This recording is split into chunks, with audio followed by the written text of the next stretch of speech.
Our primary objective in this round of bargaining, after a 10-year collective agreement, is to end the abuse of unpaid work by this company and to win a desperately needed cost of living increase for all of our members, but especially our junior flight attendants. In recent years, Air Canada has been recording billions in profits, all while their flight attendants are forced to carry out hours of critical safety-related duties without pay. Their best offer to date at 8% would still put the junior flight attendants at $2,108 per month. This is still over $700 per month below minimum wage. Our proposals have been evidence-based, factual, and more than fair. Sadly, Air Canada has been absent from the bargaining table since Tuesday evening as the clock ticks down towards their lockout deadline of 1:30 a.m. Saturday. We, however, have never left the bargaining table. We have and will remain ready to hear the company's response to our latest offer.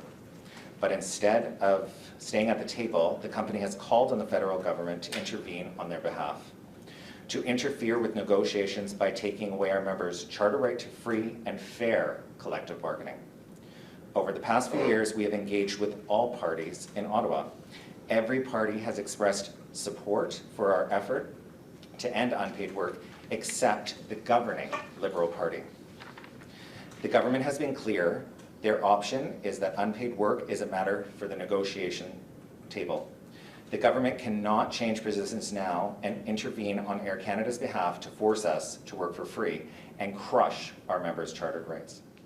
We do not want to strike, and we do not want to be locked out. We love our jobs. We would much rather be flying. But in order to get there, Air Canada, you need to return to the table.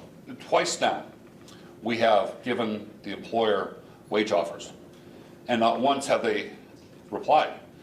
In fact, it was Minister Hajdu who brought a no from Air Canada to the bargaining table. You know, I've been doing this for a long time, dealt with different types of governments across this country, and not once have I seen a minister reply on behalf of a company. And that sends a real bad message, not only to our flight attendants, also sends a real bad message to the labor movement generally. And people might be wondering, well, why did they issue this lockout notice?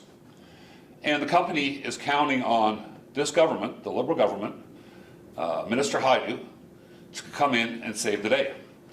And they're going to use probably 107 and try and end the bargaining that should have been happening the last little while. Our goal is not to strike. Our goal is to come back to the table. It's not the union that's not entertaining that. That's the company.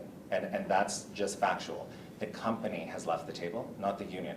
The union is willing to negotiate. The union's there to negotiate. The company's stating they're ready to negotiate. They're not there to negotiate. There's a very large difference. So I appreciate the blame would fall to us because it's a strike, but it's the company that's abandoned the process. It's certainly not the union.